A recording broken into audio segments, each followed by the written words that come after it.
Estamos terminando el día de hoy la serie de nuestras fiestas solemnes, ¿no? Entonces, a partir en estos momentos, quiero llevarlo para que podamos terminar de dar la connotación a estas fiestas y que podamos disfrutar y entender un poquito más de lo que estamos haciendo. La fiesta de la que vamos a hablar el día de hoy es uno de los misterios más grandes que hay. Es una de las fiestas más preciosas, más bonitas que hay. Así es que es bastante importante que el Espíritu Santo nos revele, porque no es una revelación fácil. Es decir, el entendimiento de esta fiesta no es tan fácil, sobre todo para los tiempos en los que estamos. Entonces, vamos a necesitar que el Espíritu Santo haga un trabajo en nosotros. Él lo quiere hacer, pero depende también de lo que nosotros queramos, ¿no? Usted sabe que la santificación suya, es decir, su transformación, es una transformación que tiene que ver con un trabajo suyo y del Espíritu Santo. No, usted no cambia por sí solo. Perdón, usted no cambia simplemente porque el Espíritu Santo esté en usted. El Espíritu Santo requiere que usted le permita trabajar. Y ese es el gran trabajo que Dios va a hacer. Ok, vaya conmigo y espero que usted tenga sus notas allí. En la parte de atrás usted tiene un diagrama, y hoy vamos a hablar de por qué Jesucristo es nuestras primicias. Entonces, en los siguientes minutos vamos a dedicarnos a entender por qué Jesús es las primicias. Ahora, para muchos, quizás no entendemos bien qué es la palabra primicias y apenas estamos como identificándonos con todas estas fiestas, y la primicia es una de las fiestas que tenemos, que nos dice la Biblia en el capítulo de Levíticos 23. Y nos explica, es una de las grandes 7 eventos que hay para la humanidad. Y yo quiero que me ayuden con el diagrama en la parte de arriba, y usted va a encontrar en la parte de atrás el diagrama y el número de las fiestas en las que estamos.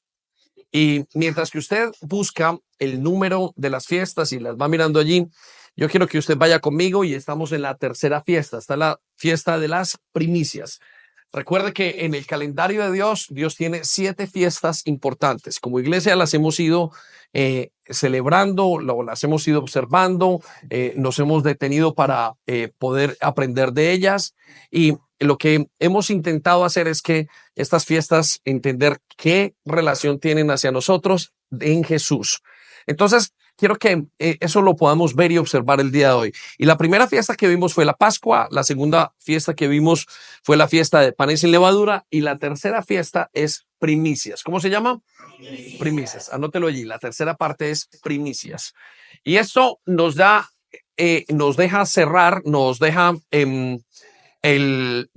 entender el último punto, o casi llegando a la última parte de esta sección de fiestas. Recuerden que las fiestas, o los 7 eventos más importantes de la humanidad, las 7 eventos, fechas de Dios más importantes, están divididos en 2. Los hemos dividido en la parte de arriba, fiestas históricas, es decir, ya tuvieron un cumplimiento.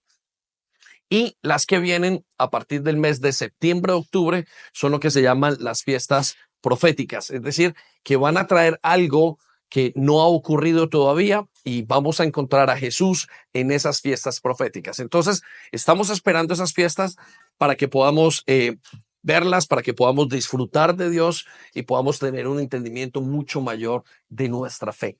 Pero el día de hoy estamos celebrando el día o la fiesta de primicias.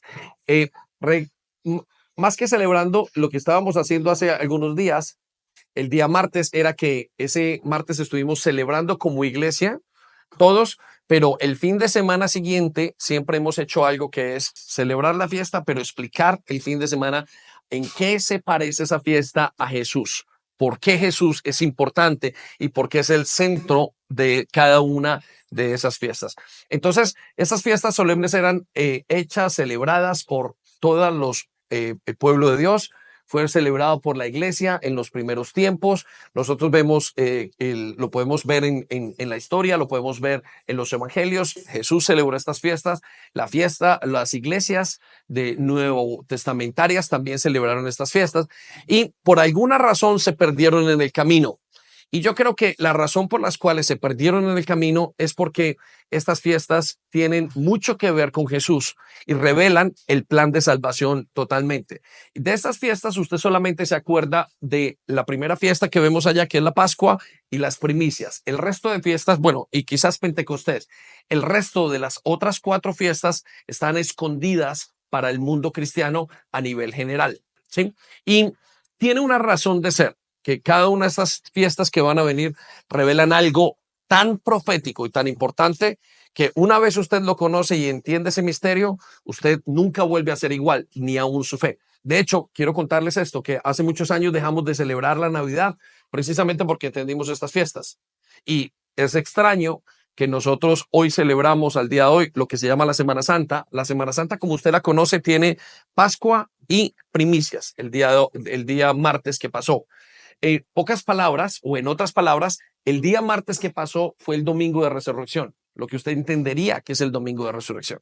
Y usted se pregunta, ¿por qué fue el día martes si era domingo? Y aquí entramos en una nueva polémica acerca de los días. Sí, Jesús celebró la Pascua judía. Y la Pascua judía en el tiempo de los judíos tenía un tiempo en el calendario determinado. Y si usted pudo ver, y si quizás usted vive al lado de un grupo judío, si usted quizás vive al lado de un sinagoga, usted pudo ver que solamente hasta el martes ellos estaban celebrando algunas de las fiestas, ¿sí? Y eso es muy importante entenderlo porque nos hace comparar y decir, si Jesús celebró esas fiestas, ¿por qué nosotros las celebramos en otro tiempo? ¿Sí? ¿Y por qué le llamamos Semana Santa? En todo caso, la Semana Santa no es nada más y nada menos que dos fiestas de lo que estamos hablando. Entonces, vuelvo a decirlo, a reiterarlo, podríamos decir que el martes pasado fue el domingo de resurrección. El martes pasado fue el día en el que, o no el domingo, vamos a decirlo, sino el día de resurrección que pasó. Entonces, vamos a entender qué significa esta fiesta y a poder, y vamos a entender la ilustración y qué es lo que Dios quiere con nosotros el día de hoy y cómo llevarlo a nuestra fe en el día a día. Entonces, quiero llevarlo a un principio bíblico y el principio bíblico es que la fiesta de las primicias, anótelo allí, principio bíblico, la fiesta de las primicias es una ilustración que revela el poder de la resurrección en Jesucristo. ¿Qué? Anótelo allí. La fiesta de las primicias es una ilustración que revela el poder de la resurrección en Jesucristo. ¿Sí? Y este es el poder más grande que tiene la iglesia. Usted dirá, pastor, no lo entiendo. El poder más grande que tiene la iglesia es la oración.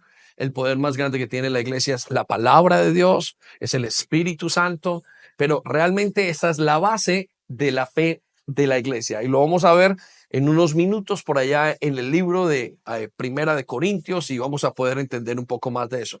Pero vamos a ver este principio bíblico en Primera de Corintios 15:20. Vaya conmigo, usted lo tiene allí y en pantalla tenemos el versículo. Mire lo que dice. Mas ahora Cristo ha resucitado. ¿Quién ha resucitado? Cristo. Cristo ha resucitado. Quiero que coloque las palabras Cristo ha resucitado. Quiero que circule esas palabras, las resalte de alguna manera. Y dice que resucitó de los muertos. Pero la siguiente parte es la que nos afirma que Cristo es la primicia. Y mire lo que dice. Primicias de los que durmieron es hecho. Y quiero que circule la palabra primicias y en la parte de arriba de primicias quiero que coloque el primero. Primicias igual a el primero. Entonces, en pocas palabras, el apóstol Pablo nos está explicando que Jesús es la fiesta de las primicias. Jesús es la primicia como tal. Y Jesús, al entender y al observar esa fiesta que Dios dice, recuerde que hace más o menos unos 3.500 años, Dios le dice a Moisés, o quizás un poco más, un poco menos, Dios le dice a Moisés, quiero que enseñes estos 7 eventos para que la gente que me sigue, para que mi pueblo los celebre. Y al decirle esos 7 eventos, le dijo, y uno de los eventos es la fiesta de las primicias. Y recuerda que hemos venido hablando que cada una de las fiestas que Dios le pide que haga tiene una temática especial. Y la temática que tiene es una simbología de algo que va a pasar, ¿sí? Un tipo o un antitipo de cosas que pasarán en el futuro. Entonces, son muy sencillas de celebrar. En algunos simplemente le dicen, hagan un pan que no tiene levadura, que fue la que vimos la semana pasada. En la anterior dicen, hablan de un cordero, un sacrificio, un animal que ellos comían como tal en la época. Para nosotros un poquito más difícil de entender, pero cuando lo explicamos es sencillo. Pongan una sangre en los dinteles o en el marco de la puerta y la muerte pasará por encima. Y en esta ocasión les dice, traigan un manojo de trigo, un manojo de la primera cosecha. Entonces, vamos a entender eso un poquito y luego entramos en materia un poquito más a fondo. Vaya conmigo entonces ahora a cuál es la temática de esta fiesta. Y le voy a dar tres temáticas y estas tres temáticas las encontramos en el libro de Levíticos 23. Pero yo quiero que hagamos algo. Pongan atención un segundo.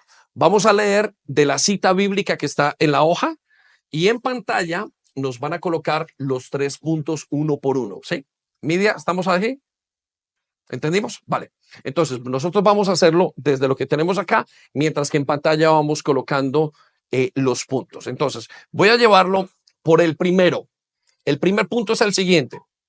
La primera cosecha es la temática de la fiesta. ¿Cuál es el punto?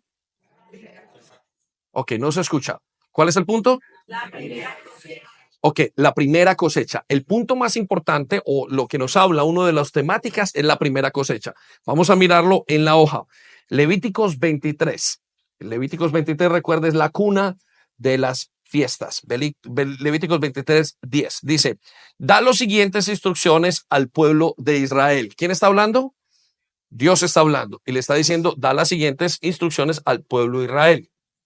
Y quiero que ponga esto. Cuando entres en la tierra que te doy y recojas la primera cosecha.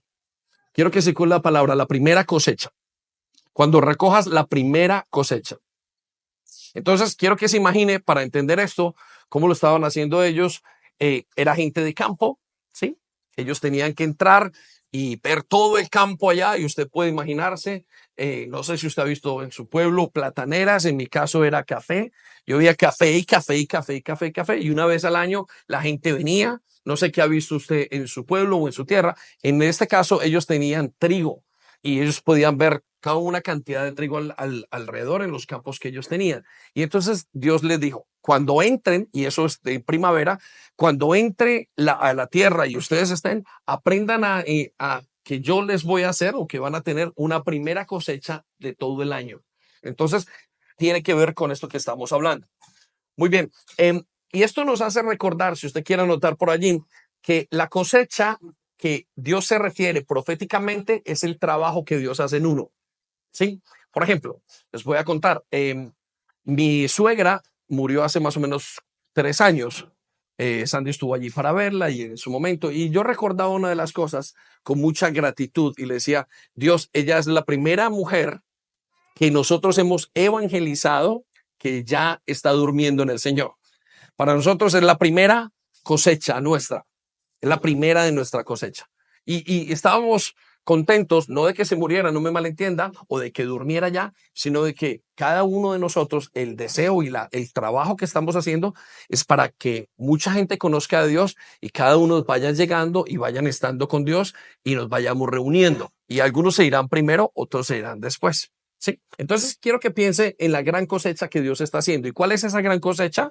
Bueno, Dios está haciendo y preparando una cosecha de gente, de creyentes. Usted es parte de esa cosecha.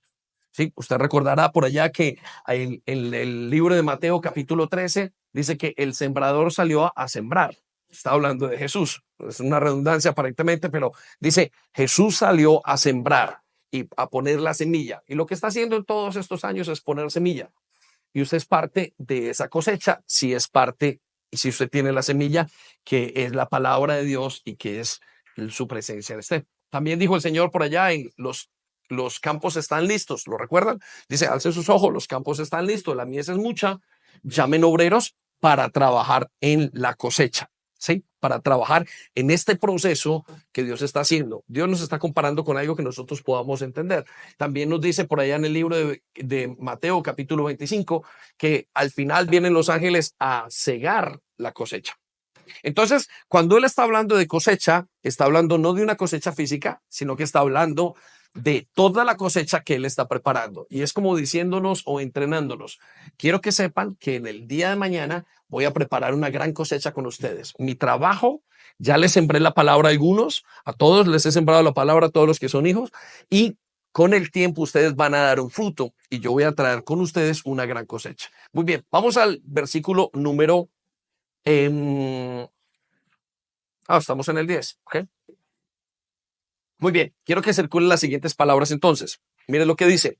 Lleva al sacerdote el primer manojo de tu primera cosecha de grano. Y quiero que circulen las palabras sacerdote. Quiero que circulen las palabras primer manojo. ¿El primer qué?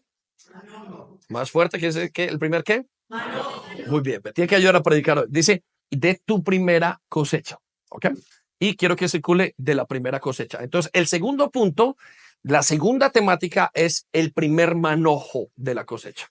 Ok, le voy ahora entonces a explicar en cómo Cristo es el protagonista del primer manojo. Y quiero que observe lo que tengo en la mano. Lo que tengo en la mano es un manojo. ¿Por qué se llama un manojo? Muy sencillo. Usted lo puede coger con la mano. Entonces, lo que Dios les dijo para celebrarlo, y miren la sencillez de nuestro Dios, pero la profundidad de su enseñanza, Él dice, cuando ustedes vean todo ese campo, el primer temporada del año, recuerde que las plantas y el trigo, todo necesita una cantidad de tiempo, quizás meses. Yo no sé cuánto tiempo necesitará el trigo para salir después de que se siembra. Me imagino que son meses enteros y todos estaban esperando la gran cosecha. Entonces Jesús, el Señor dice, esto siempre sabrán y la tierra siempre va a funcionar así. Voy a explicarles qué tienen que hacer para que entiendan cómo soy yo con ellos. Y entonces dice, ustedes tienen una gran cosecha y es la primera cosecha. Ustedes son mi primera cosecha. Bueno, para celebrar esta fiesta quiero que cojan un manojo, el mejor de los manojos, y lo traigan ante el sacerdote. Entonces, imagínese usted cogiendo y mirando el trigo que está más alto, el trigo que está más bajito, el trigo más bonito, el trigo más dorado. No lo sé cómo lo mirarán ellos, pero de repente dice, esta es la mejor planta. Y de aquí voy a recoger la primicia para el Señor. Y cogían y traían el siguiente manojo. Ahora, la siguiente parte que ellos tenían que hacer con el manojo era traerla ante el sacerdote. ¿Qué tenían que hacer? Que es nuestro tercer punto. Anótelo allí y ya lo explicamos bien. El tercer punto o el tercer parte de esta temática es que es la presentación del manojo ante Dios por el sacerdote para que sea aceptada a favor del pueblo. Ok, entonces recuerde, esa presentación, entonces el hombre tenía que traerlo, el mejor manojo, y la tenía que traer ante el sumo sacerdote en el templo. Cuando la tenía, dijo, esta es la fiesta. Y entonces, ¿en qué consiste la fiesta? En traer ese manojo a través del sacerdote, dice la palabra de Dios, y el pueblo tendría el favor ante Dios ese año. ¿Qué significa el favor? Dios los va a bendecir, Dios va a estar con ellos. Entonces, quiero que piensen en esto unos segundos. Sacerdote, quiero que piense en la palabra manojo y en la palabra cosecha de grano. ¿Ok? Versículo 11. Vamos a mirarlo en pantalla, si ya están listos. Al día siguiente del día de descanso, el sacerdote, circula las palabras allí en lo que usted está leyendo, levantará, circula la palabra levantará, debajo de la palabra levantará coloque mecerá. Mecerá significa hacer esto. O levantará ante el Señor a fin de que sea aceptada a tu favor. ¿Ok? Coloque las palabras o le resalte las palabras a fin de que sea aceptada ante el Señor, aceptado a tu favor. ¿Ok?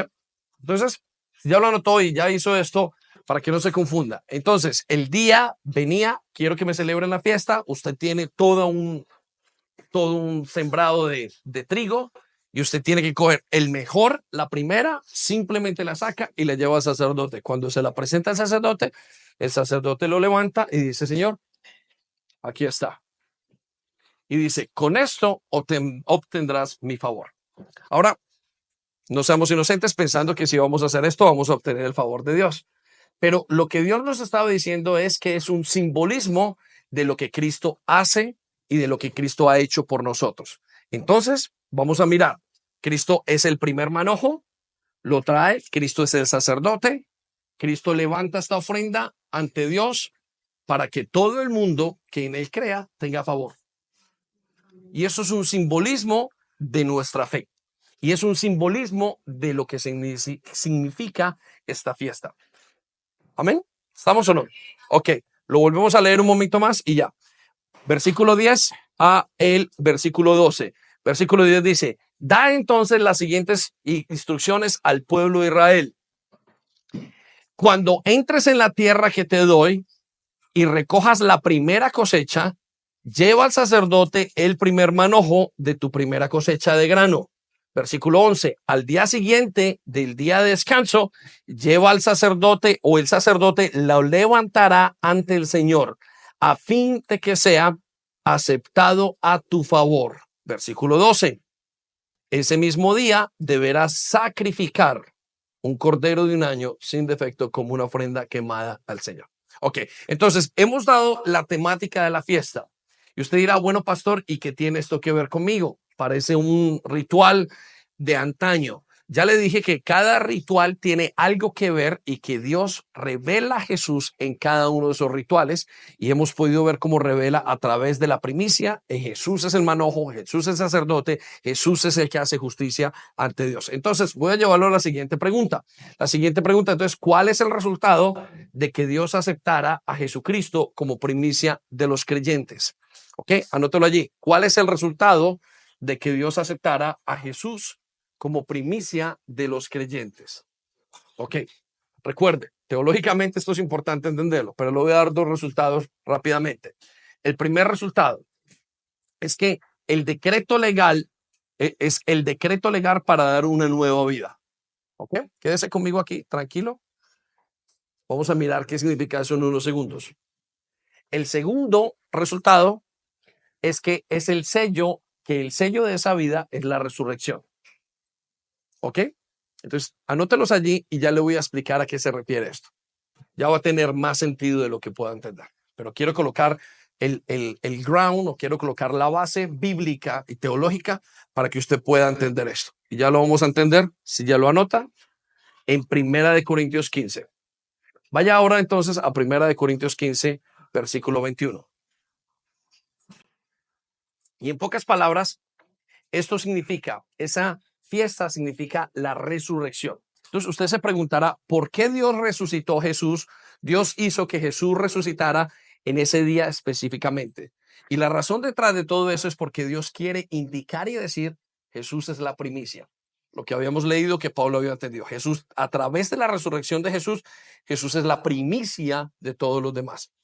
Jesús es la representación de una gran cosecha. En pocas palabras, Jesús es nuestra representación ante Dios y nuestra representación de que algo muy grande o de que algo no, de que la resurrección y el estar con Dios, que somos la cosecha de Dios. Entonces, mire lo que dice el libro de Corintios capítulo 15, versículo 21. Dice, por cuanto, hay un eco aquí, ¿no? ¿Sí? Vale. Dice, porque por cuanto la muerte entró por un hombre, ¿cómo entró la muerte? Ok, quiero que circule esas palabras. La muerte entró por un hombre. Entonces voy a explicar algo. Dice la palabra de Dios que cuando la muerte entró por un hombre, todos necesitábamos morir. Lo voy a explicar a partir en unos segundos.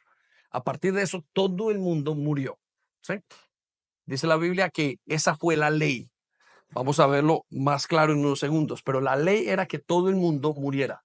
Pero cuando Jesús viene y resucita, entonces a partir de ese momento se quita esa ley y comienza una ley nueva.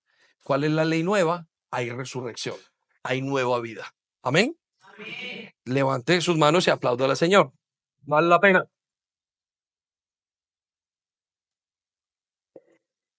Esa ley es muy importante.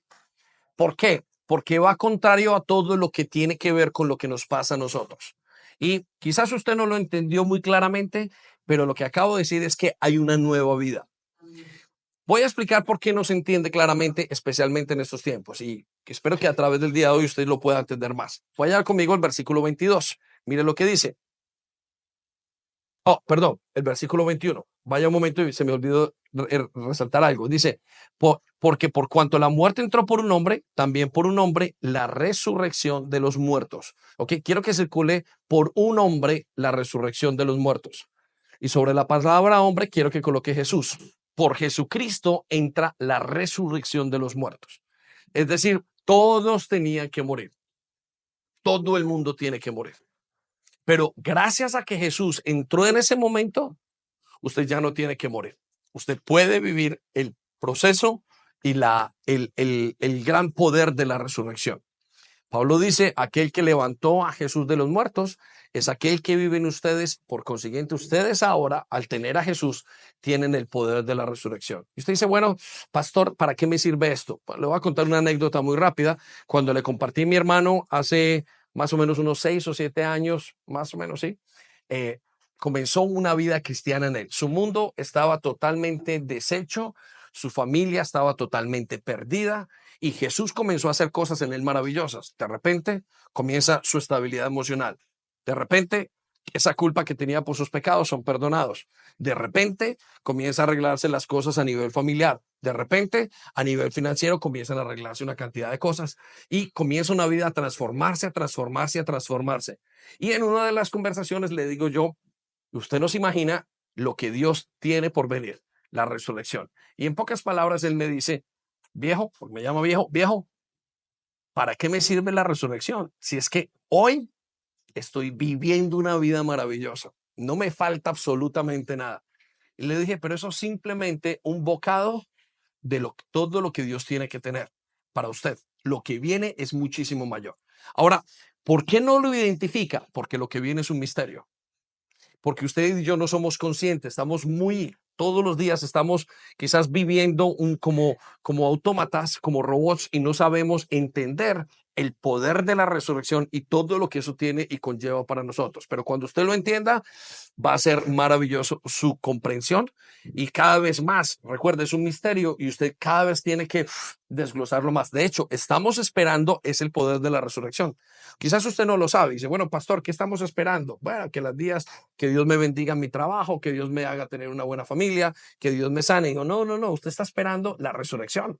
Lo que estamos esperando, la vida cristiana, es que llegue ese gran momento donde se dé a cabo la resurrección o la transformación de los cuerpos. Por eso es una de las cosas más importantes. En pocas palabras, la vida cristiana está preparándose, está siempre esperando el momento de la resurrección. Dele un aplauso al Señor. Venga.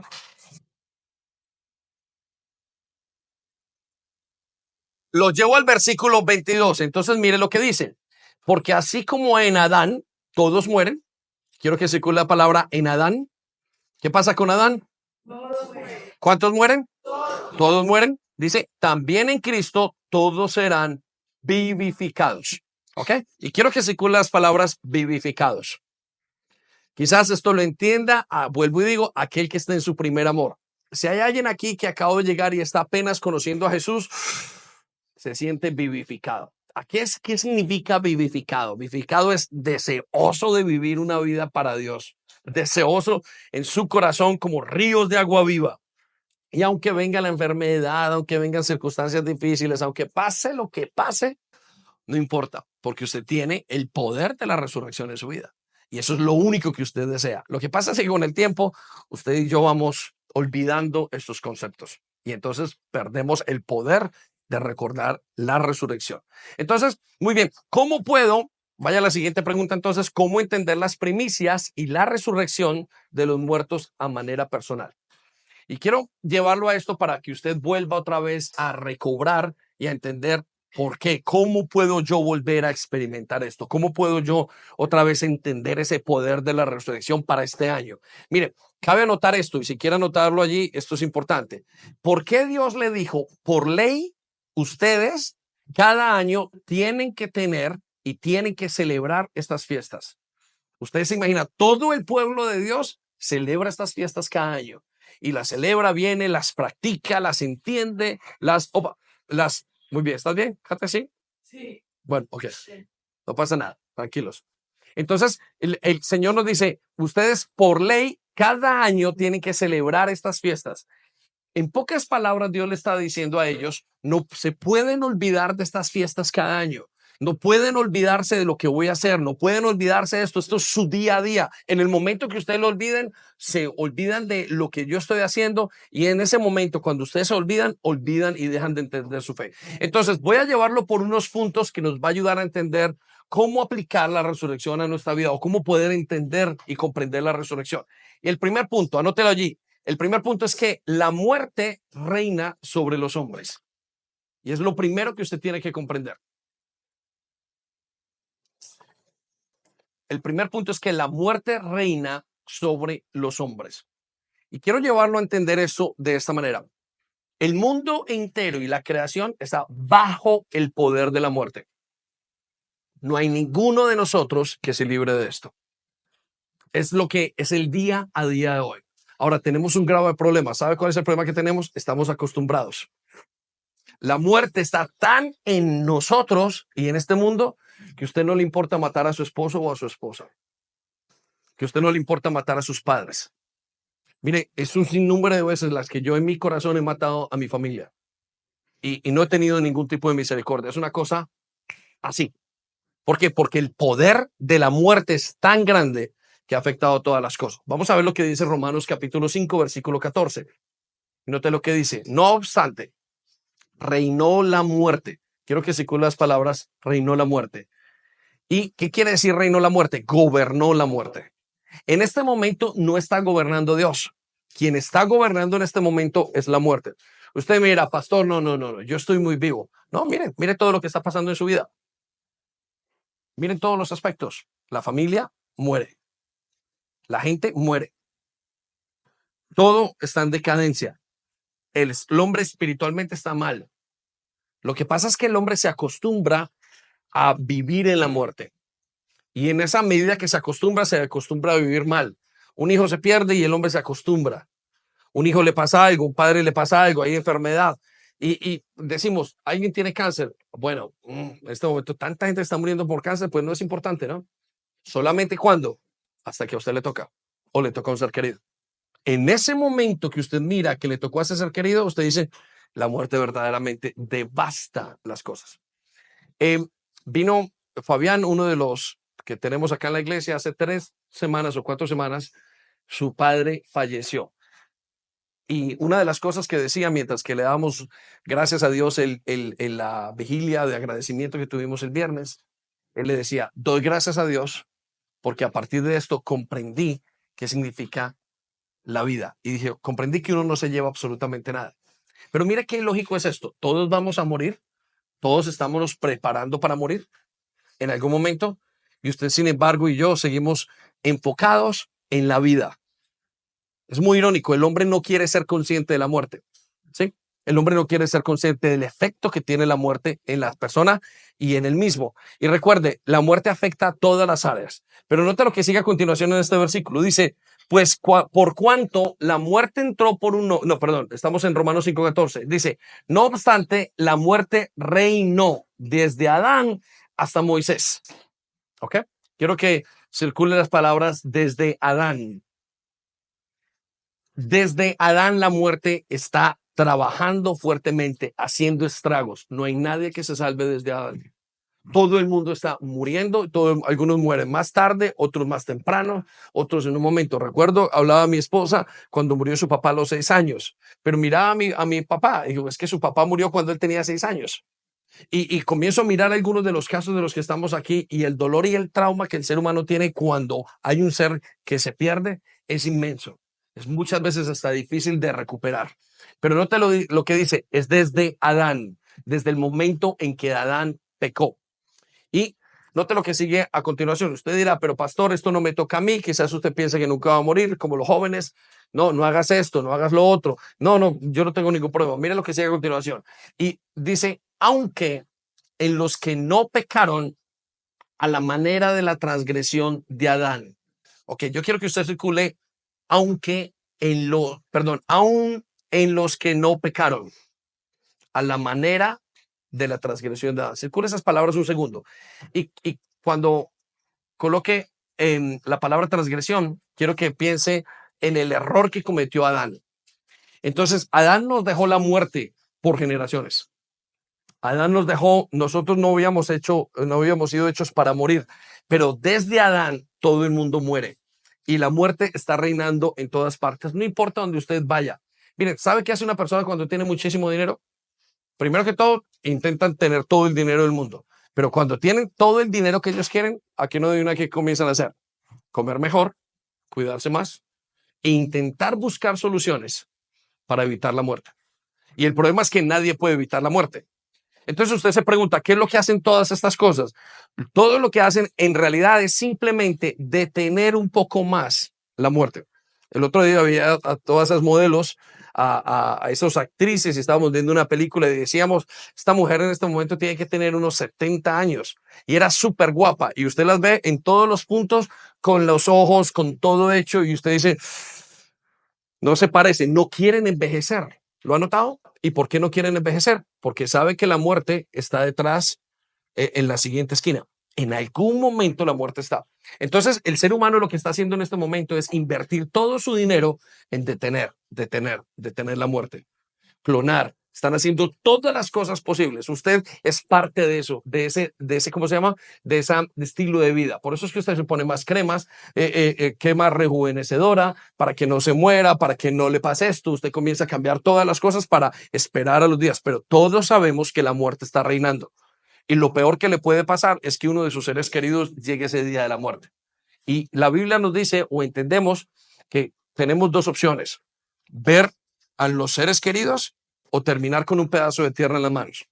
¿Cómo sabemos que es terminar con un pedazo de la tierra en las manos? Cuando los muertos vuelvan al polvo. Dice la Biblia que los muertos fueron hechos del polvo, ¿sí? De la tierra. Dios sacó a Adán de la tierra y está completamente comprobado que todos los elementos que hay en el cuerpo se consiguen en la tierra. Dicen estudiosos que una persona puede, todo lo que hay en el cuerpo humano puede costar simplemente 100 euros o $100. Usted todo lo puede conseguir. El problema es armarlo, ¿no? Ojo, el problema es ponerlo junto y ponerle espíritu. Entonces, desde Adán, la muerte está reinando hasta el día de hoy. Reina en todos los aspectos, en familias, en personas, en sociedades, en todo lo que pasa. Lo llevo al segundo punto. El segundo punto es que la muerte es la consecuencia del pecado. La muerte es la consecuencia del pecado. Y usted se preguntará, ¿por qué eso es tan importante? ¿O por qué repetimos el pecado y el pecado y el pecado? La semana pasada estábamos, mientras predicábamos, decíamos, el problema es que el pecado daña absolutamente todo. La raíz de todos sus problemas es el pecado. La raíz de ese problema financiero que usted tiene es el pecado. La raíz del problema de su corazón es el pecado. La raíz de la separación de sus padres es el pecado. Coloque cualquier problema, siempre va a tener una sola raíz: el pecado. Pecado con dinero, pecado con sexo, pecado con drogas, pecado con irresponsabilidad, pecado con simplemente falta de dominio propio. Todo es pecado, pecado, pecado, pecado, pecado. Por eso Dios vino a morir por el pecado. Dios no muere por la prostituta, por el pedófilo. Dios muere es por el pecado. Dios no quita la telaraña, Dios quita la araña. Y la araña del central, el problema del ser humano es el pecado. Entonces, mire lo que dice, pero el pecado no solamente lo daña todo, sino que es que el pecado a todo lo lleva a la muerte. Vaya conmigo a Romanos 5:21. Y usted lo tiene allí recogido, pero dice, así como el pecado reinó sobre todos y los llevó a la muerte. ¿A dónde los llevó? A la muerte. Ok, quiero que circule esas palabras y haga la conexión. Estamos en Romanos 5:21, ¿sí? Ok, sí, estamos en la primera parte. Entonces, así como el pecado reinó sobre todos y los llevó a la muerte. ¿Ok? Entonces, quiero que piensen esto y que se asegure de esto muy importante. Usted ve dos jóvenes corriendo en un coche, lo leían estos días, a una velocidad increíble y los mata a dos de los que están atrás, mata a tres jóvenes y el muchacho se va a la cárcel. ¿Qué pasó? Llegó la muerte a una familia, a una persona, a todos por el pecado de ese muchacho o por el pecado de los cuatro. ¿Qué pasó? Querían correr. El pecado, algo le pasa al ser humano. ¿Y cuál es el pecado principal? Anótelo allí: estar alejado de Dios. ¿Cómo sabe usted que está pecando? Cuando usted no hace lo que Dios dice, punto. Dios nos libra del pecado a través de nuestra obediencia. Entonces es súper importante que entendamos por qué la muerte vino. ¿Por qué la muerte vino sobre Adán? Porque él pecó. ¿En qué consistió el pecado de Adán para con Dios? En que Adán dijo, no voy a hacer lo que tú me dices, voy a hacerlo a mi manera. Y la Biblia dice que hay maneras de hacerlos que al hombre le parecen que están bien, pero su final es de muerte. Y entonces usted tiene todas las clases de pecados que hayan y todas las clases de muerte. Simplemente sígale el ritmo, sígale el cable y usted llegará hasta pecado y luego mirará la consecuencia de ese pecado, es muerte. Muy bien, lo llevo entonces a la tercera verdad para que podamos entender por qué la resurrección es tan importante. Entonces, si la muerte reina sobre los hombres, si la muerte es la consecuencia del pecado, note la siguiente verdad. El problema de la muerte es que es una maldición heredada. El problema de la muerte es que es una maldición heredada.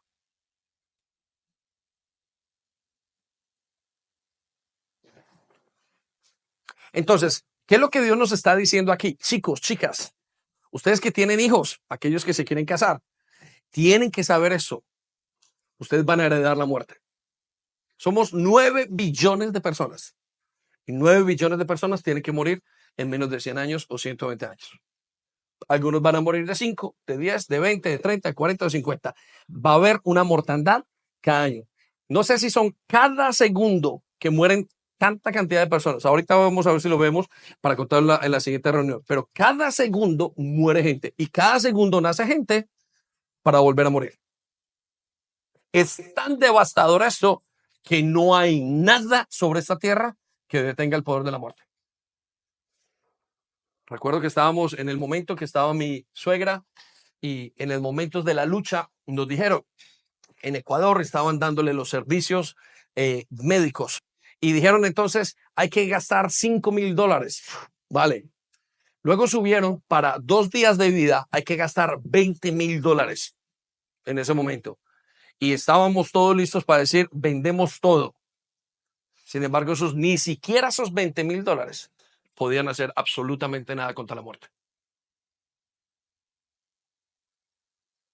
Estaba hablando con Fabián y Fabián me decía, yo lo podría dar todo por mi padre. El problema es que no puede hacer nada. ¿A quién no se le ha muerto un hijo? ¿A quién no se le ha muerto un padre? Y con todo el deseo hubiera hecho de su corazón, hubiera podido detenerlo y no lo pudo hacer. Es una herencia. Todo el mundo tiene que morir. Usted tiene que morir. Y escucha esto, sus hijos morirán. Que los padres mueran es una cosa. Y algunos son muy apegados a los padres. Y hemos dicho, la palabra de Dios nos enseña a prepararnos para la muerte de nuestros padres. Pero cuando muere un hijo, es devastador. Y si usted no entiende el poder de la resurrección, usted no tiene poder para enfrentar lo que usted tiene que enfrentar. Vamos a ver qué es lo que dice Romanos 5:12. Mire lo que dice. Por tanto, como el pecado entró en el mundo por un hombre y por el pecado la muerte, así la muerte pasó a todos los hombres. Ok, quiero que circule esas palabras y grábeselas. Así la muerte pasó a todos los hombres, por cuanto todos pecaron. Espero que usted esté subrayando esto, porque usted necesita comprender el poder de la resurrección y en este momento es muy difícil. Mire, déjeme, abro un paréntesis en esto. Estamos en una sociedad hedonista. ¿Qué es una sociedad hedonista? Solo quiere placer. Usted le llega su sueldo el día de hoy, se sienta frente al computador, hace su trabajo, la vida usted aparentemente, vivimos mejor que los reyes. ¿Sí? ¿Sabía usted eso? El ser humano al día de hoy vive mejor que los hombres más ricos de hace 500 años. Los hombres más ricos de hace 500 años no se cambiaban la ropa como nosotros nos cambiamos. No tenían los zapatos, no comían, no había microondas, no había chefs, no había la manera de hacer una gran comida como lo que se puede hacer ahora. El hombre de hace 500 años no podía volar. Usted vive en una manera en que no hay muerte. El ser humano de alguna manera está tan programado en este momento para evitar la muerte y para decirle a la muerte, no estás aquí, como una gran mentira. Y en su corazón usted tiene esa mentira. No vas a morir, tranquilo, no te preocupes. Y usted escucha, murió tal persona. No importa, no creo, eso no me va a pasar a mí. Les voy a contar lo que pasó en Islandia o Islandia hace algunos años que me causó shock. Estaba escuchando, murió un hombre en una playa. Decía, este es el primer hombre asesinado en no sé cuántos años en este pueblo. Y para mis adentros dije, qué raro. Y esta gente no se asombra de eso. Y comencé a recoger cables.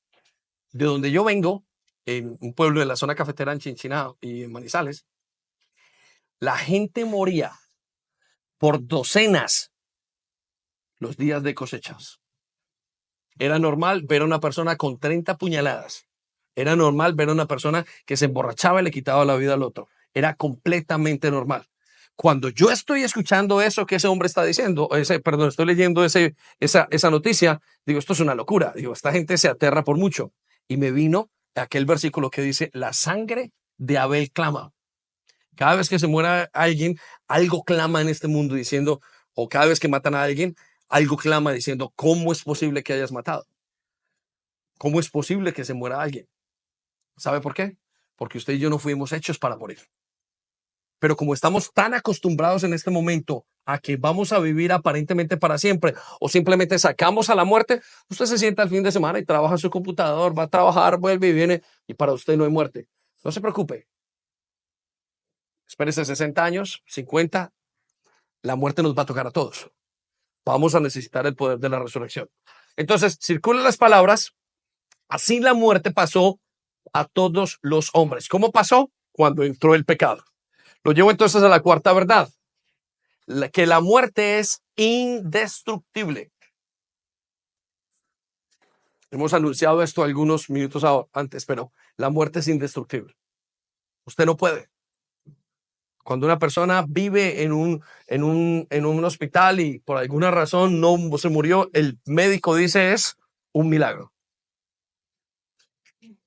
Freddie Mercury, aquellos que les encantan las personas que son famosas, los youtubers para la época, pero no eran youtubers, más bien era una persona súper conocida y amada aparentemente por todo el mundo, a pesar de su pecado y de todo lo que hacía, lo amaban millones de personas. En el lecho de muerte dice, no entiendo, si tantos me aman, ¿por qué tengo este sentimiento de soledad? Onassis, el hombre más rico de su época, dijo, daría todo lo que tengo por vivir más. Para el hombre la muerte es indestructible. No es capaz. No solamente no la podemos destruir, nos va a romper de adentro hacia afuera.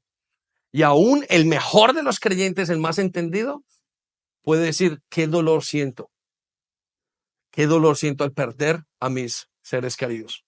Carlos Marx, el del socialismo, el judío que creó la idea del socialismo, semejante veneno para la humanidad. Mire lo que dice. Carlos Marx dijo, no creo que la muerte exista, porque los comunistas no creen que la muerte exista. Dice, pero no entiendo si la muerte no existe porque tengo tanto dolor. La muerte existe, no existe hasta que le pasa a usted.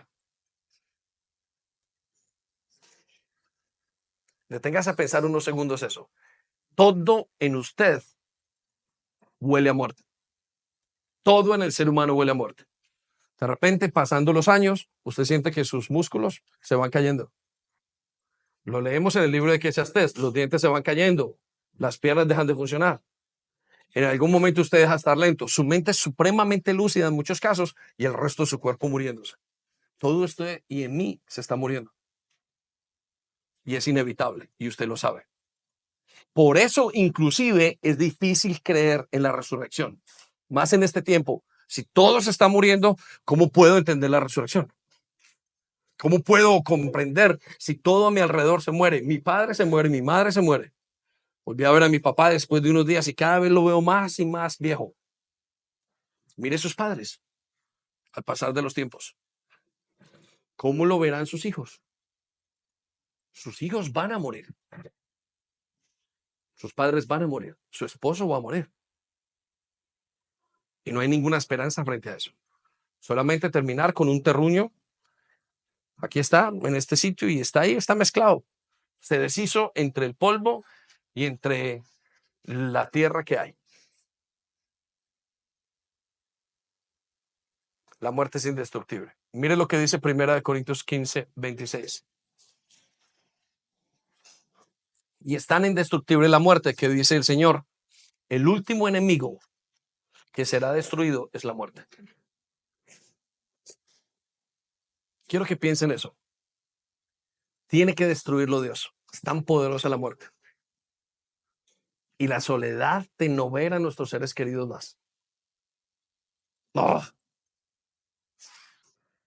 provoca un conflicto en el alma. Entonces lo llevo a la quinta verdad. La quinta verdad es que Dios no quiere que el hombre muera. Y eso es supremamente importante, es la base de su fe. Dios no quiere que el hombre muera. Él no solamente no quiere, Él hizo al hombre para no morir. En el cielo no hay hospitales, pero en el cielo tampoco hay cementerios. El deseo, y cuando usted, y quiero que sepa esto, quizás usted nos escucha por primera vez, Dios hizo y diseñó todo desde el principio para que el hombre no muriera. Por eso cuando reflexionamos en lo que pasó en el segundo, en el tercer, cuarto capítulo de Génesis, y usted no puede leer la Biblia sin estos tres capítulos entendiéndolos claramente, segundo, tercero y cuarto capítulo de Génesis, si usted la lee sin estos capítulos, usted piensa, usted no sabe qué entender. Tiene que leerla y tiene que colocarlo como una base de su teología para poder entender quién es Dios. Pero escuche esto, lo que le voy a decir. El deseo de Dios era que el hombre viviera para siempre. Usted puede entender lo que es la desobediencia y lo perdió así. Una pequeña decisión perdió todo lo que era el jardín del Edén. Hace algunas semanas yo estuve predicando acerca de esto en uno de los devocionales y pensaba, toda la estabilidad que tenía Adán y Eva y la perdieron por una bobada. ¿Sabe cuál fue la bobada? Que no es tan bobada, desobedecieron. Solamente por una cosa comenzó el reino de la muerte en Adán y Eva, que el día de hoy lo vimos usted y yo. Y yo quiero que usted se detenga a pensar en esto en estos segundos. ¿Qué está muriendo en su vida? Porque hay muchas clases de muertes. La muerte afecta todas las áreas. Su matrimonio, sus relaciones. Precisamente por la muerte que usted tiene, usted no es capaz de ser un buen esposo. ¿Por qué? Porque esa muerte emocionalmente usted no es capaz de dar porque tiene como raíz el pecado. Quizás usted no se habla con un hermano, una hermana durante mucho tiempo. Es producido por el pecado, está acompañado de muerte. Usted y yo tenemos áreas que se están muriendo continuamente y la única manera de vivificar esas áreas es Jesús. Por eso el poder de la resurrección no es simplemente un concepto. El poder de la resurrección es la base de lo que usted está viviendo el día de hoy. Entonces, quiero que piense en ese momento. Dios no quiere que usted muera, no quiere que sus hijos mueran. Vaya conmigo a Ezequiel 18:32. Y vaya conmigo, lea lo que dice. Dice, porque no quiero la muerte del que muere. Ahora, quiero que se coloque la palabra del que muere. Y quiero que coloque el nombre suyo. No quiero la muerte de David. Voy a colocar el nombre de mis hijos. No quiero la muerte de Kelvin. No quiero la muerte de Gabriela. Piénsalo, léalo de manera personal. Porque no quiero la muerte de mis padres. No quiero la muerte de Álvaro y de Ana María, dice el Señor. ¿Quién lo dice? ¿Quién lo dice? Que se con la palabra, dice el Señor. Y note lo que sigue a continuación. Convertíos pues y viviréis. Quizás usted esté todavía por el concepto humano. Voy a ser millonario para invertir en una clínica, en un grupo de científicos que desarrollen lo mejor. Bueno, usted le puede dar 2 o 3 años a su vida. 5 o 10 años. Tarde que temprano va a morir. Tarde que temprano va a morir. Ahora quiero que entienda, Dios no quiere que usted muera. Entonces lo llevo al sexto punto acerca de la resurrección. Y es que Jesucristo es el único que puede vencer la muerte. Y si lo quiere anotar, Jesucristo es el único manojo que puede vencer la muerte.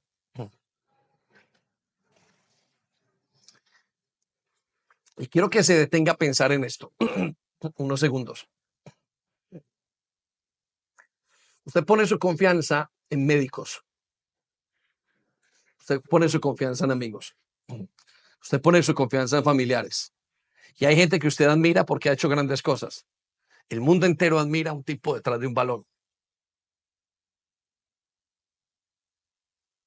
El mundo entero en este momento admira a un youtuber que hace tonterías, estupideces. El mundo entero admira a mujeres que se quitan la ropa y quieren ser como ellas. Venden sus cuerpos. Eso es lo que admira el mundo entero. Y ninguno puede hacer lo que Jesús hace. Pedro le dijo al Señor, Señor, no tengo a nadie, a ningún lugar donde ir, porque solamente tú tienes palabras de vida eterna. Nadie más me puede prometer a mí que voy a vivir eternamente.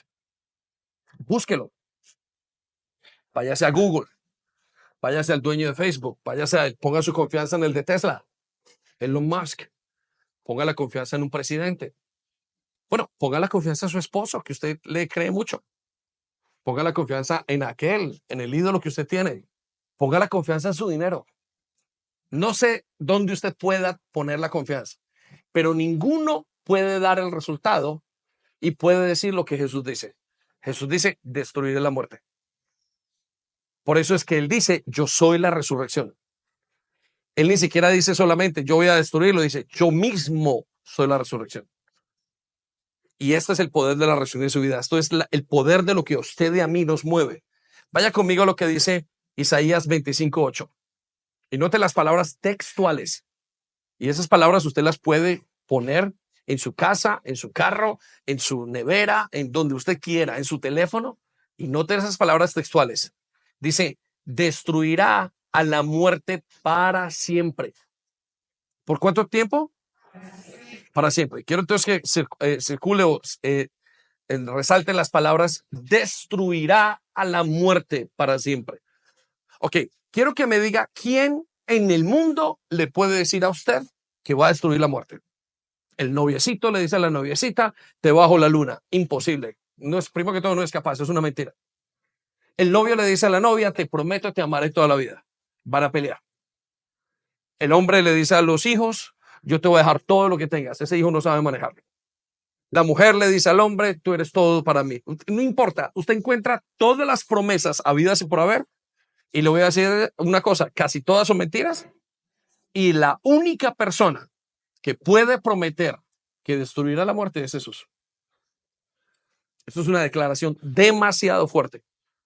Es decir, Señor, que el único que puede detener la muerte de mi hija Gabriela eres tú. Sí. Señor, ¿y quién es el único que puede detener la muerte de mi mamá y mi papá? Tú. ¿Y quién es el único que puede detener la muerte de mis hermanos, de mis amigos? Tú. ¿Y quién es el único que puede detener la muerte? Pero busca en todas partes. Y yo me pregunto, busco en todas partes. No encuentro nadie que pueda decir esa promesa. Hay gente que dice que en ellos hay salvación, pero muy poquitos, no los conozco. El resto ni siquiera se atreve a decir este comentario. Su fe consiste en esta declaración que le está haciendo. En eso consiste todo lo que usted está creyendo. Destruiré a la muerte. Por eso esto es un misterio para nosotros. Es algo tan profundo, tan grande. ¿Cómo alguien puede destruir si somos en este momento 9 billones de personas y ninguno de nosotros, los más ricos, no son capaces? Ni el esfuerzo de los más ricos juntos en compañías no son capaces. Hay partes en Suiza, mire esto, donde hay semillas escondidas de todas las clases de semillas que hay. En varias partes del mundo tienen algo por si pasa en este momento una inundación. Creen que va a pasar una inundación, todo lo que sea, pero ninguno puede hacer que el mundo viva más, que las personas puedan vivir para siempre. Ninguno puede destruir la muerte. Eso es solamente una promesa de Jesús. Quizás usted piense que su fe se basa en venir a la iglesia y sentirse bien el fin de semana y cantar un poquito. ¿Y sabe una cosa? No conoce a Dios. No entiende lo que está creyendo. Si es que lo está creyendo.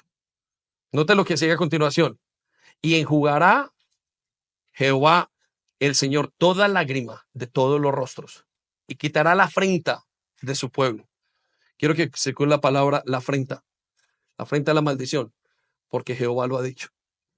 Ni siquiera es porque él pueda, porque tenga grandes inventores. Miren, vuelva a pensar en esto. La Biblia dice que el ser humano fue hecho de la tierra. Y coja una persona, desglósela químicamente y todo está en la tierra. ¿Quién es capaz de volver a poner un ser humano junto y otra vez y darle vida y hacerlo caminar y hacerlo pensar y hacerlo vivir?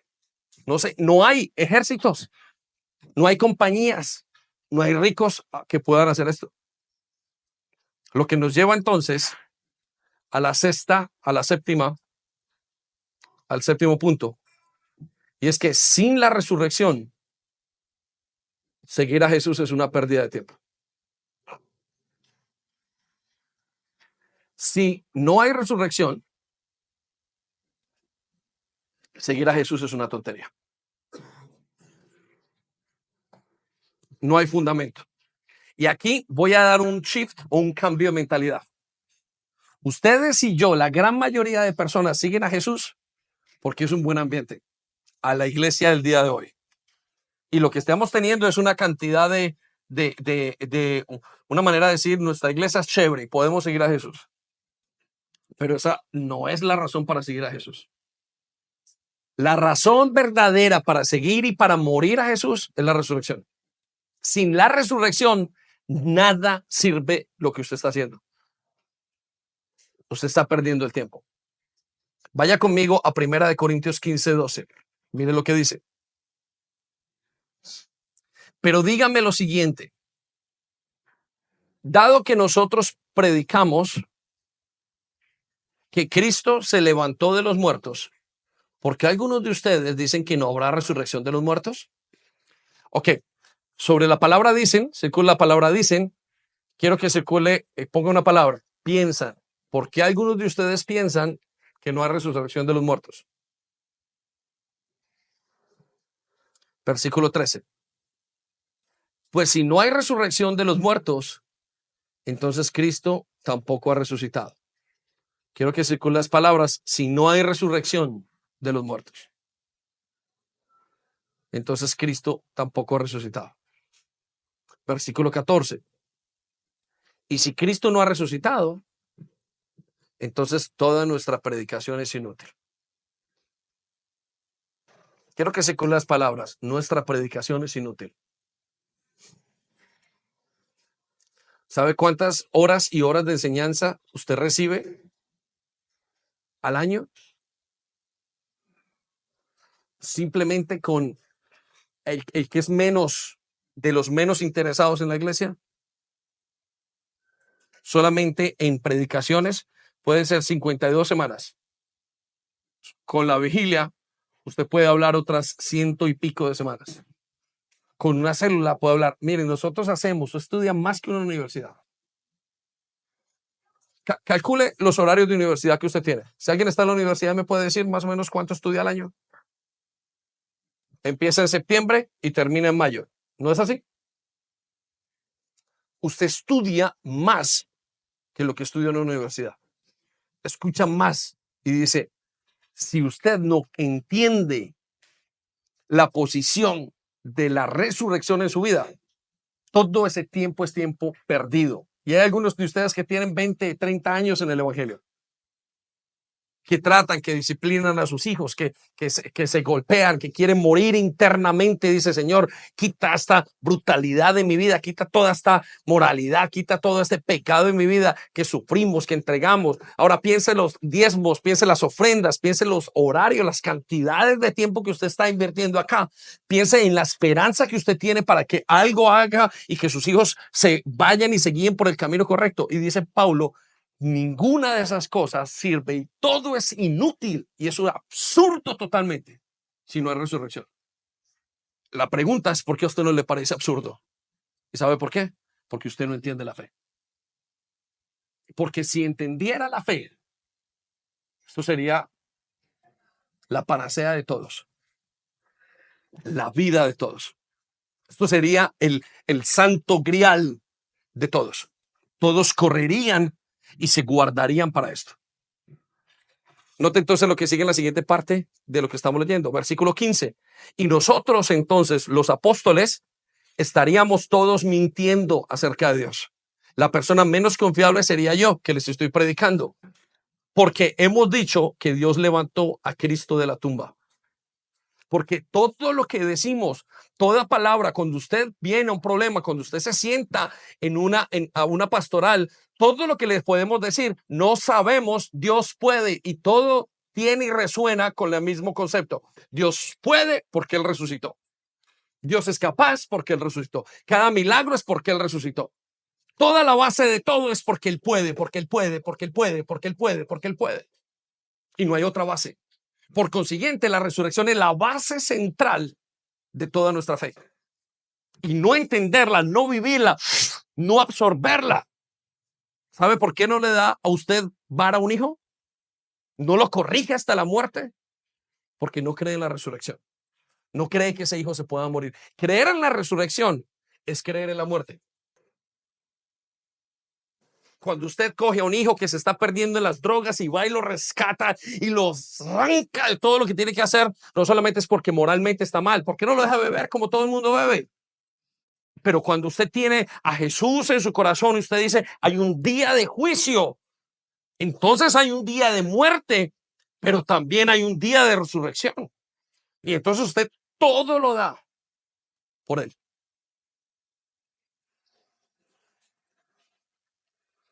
Sigo en el que estamos leyendo. Así que eso no puede ser cierto si no hay resurrección de los muertos. Versículo 16. Y si no hay resurrección de los muertos, entonces Cristo no ha resucitado. Y si Cristo no ha resucitado, versículo 17, entonces la fe de ustedes es inútil. Entonces la fe de ustedes es inútil. Todavía son culpables de sus pecados. Conozco entre ustedes y entre nosotros gente que ha abusado. Usted es culpable de su pecado de abuso a menores. Conozco entre ustedes gente que robó. Entonces usted todavía le pueden robar. Conozco entre ustedes gente que le mintió a los padres. Entonces todo lo que usted puede recibir es mentira. Conozco entre nosotros todos los que hicimos cosas que hicimos. Todos tenemos entonces que recibir la retribución de eso. O simplemente estamos calmando nuestras conciencias y diciendo, esto no me va a pasar, no me va a pasar, no me va a pasar. Si no hay resurrección. Pero si hay resurrección, entonces Jesús se ha gloriado sobre esas cosas. Pero si no hay resurrección, todo lo que usted ha hecho, cada cosa de la que usted ha hecho en su vida, usted es culpable. Tiene que tener miedo en estos momentos. Tiene que correr. Porque si ha entendido que hay una ley de la siembra y la cosecha y usted ha matado, entonces lo tendrán que matar. Y si usted ha sido infiel, entonces le tendrán que ser infiel. Y si usted ha hecho daño, entonces le tendrán que hacer daño a usted o le tendrán que hacer daño a sus familiares. Si no hay poder de la resurrección. Entonces, cuente cuánta cantidad de pecados usted tiene. Y si ya está entendiendo esto, es terrible no tener resurrección. Pero si lo entiende, es el descanso más grande que usted pueda tener. Sigo entonces. Versículo 18. En ese caso, todos los que murieron creyendo en Cristo están perdidos. Usted está en otra religión. Muévase para los testigos de Jehová. Váyase a una religión donde no tenga que venir los sábados, donde tenga que venir los domingos, donde no tenga que venir, donde la haga online. Y si le gusta el pecado sexual, muévase a una religión donde todo el mundo adora a través de sus pecados. Y si le gusta la marihuana, las drogas, muévase a los rastafaris. Porque al fin y al cabo es otra religión, no sirve para nada. ¿Qué hacen los rastafaris? Cogen y fuman drogas y entonces se elevan y entienden aparentemente que es Dios. Pero si no, ojo, entonces usted tiene que creer que hay resurrección. Y el juego es a otra manera. Y el ritmo es otro. Escuche lo que sigue a continuación. Versículo 18. En ese caso, 19. Y si nuestra esperanza en Cristo es solo para esta vida, somos los más dignos de lástima de todo el mundo. Y quiero que se con las palabras, somos los más dignos de lástima. Entonces lo llevo a una conclusión y con eso terminamos y terminamos el entender por qué Cristo es nuestra primicia. ¿Y la conclusión cuál es? La conclusión es que si creo en la resurrección, quiero vivir en santidad. El grupo de alabanza puede acompañarme mientras que explicamos este punto. Escuche lo que dice. Entonces, ¿cuál es la seña de que usted cree en la resurrección. La señal más grande de que usted cree en la resurrección es que usted quiere vivir para Dios. Por eso podríamos decir fácilmente quién cree y quién no cree en la resurrección. Si usted cree en la resurrección, usted se guarda. Si usted cree en la resurrección, usted cambia. Si usted cree en la resurrección, usted quiere santificarse. Y le voy a decir que santificarse quiere ser como Jesús. No solamente quiere como una idea abstracta, sino que en su corazón usted desea ser como Cristo. Pastor, ¿cómo sabe eso? Bueno, voy a decirlo. Vaya conmigo a 1 Corintios 15:32 y mire lo que dice. En versículo 32, parte B. Dice, si no habrá resurrección de los muertos, si no habrá, Pablo se pregunta, si no habrá resurrección de los muertos, y si no hay resurrección, comamos y bebamos, que mañana moriremos. Versículo 33. Y le dice, no se dejen engañar. Circulan las palabras, no se dejen engañar. Porque los que dicen semejantes cosas,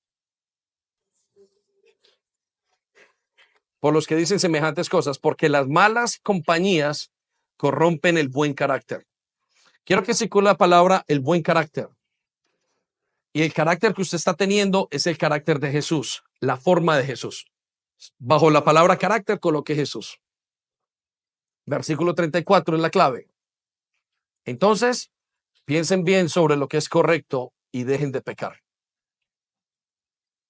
Quiero que circule las palabras. Piensen bien sobre lo que es correcto y dejen de pecar. Quiero que se centre en este pensamiento unos segundos. Cuando una persona entiende el poder de la resurrección, quiere dejar de pecar. Quiere pensar bien. Quiere entender quién es Jesús. Y cuando usted entiende quién es Jesús, usted desea en todo su corazón ser como Él. Entonces, quiero que piensen en unos segundos. La muestra de la resurrección es querer dejar de pecar. Y con dejar de pecar no quiero decir, no quiero mirar a la mujer de al lado. No quiero ver pornografía. No quiero mentir. No quiero estar en contra de mi esposo. Con dejar de pecar, quiero decirle, quiero hacer la raíz de todo, que es la voluntad de Dios. No es solamente dejar un comportamiento, porque algunos de ustedes o algunos de la gente de la iglesia dicen y se creen mejores porque han dejado un comportamiento o les parece un comportamiento peor que el que tiene el otro. Pero el verdadero razón de dejar de pecar es todo el deseo de hacer la voluntad de Dios.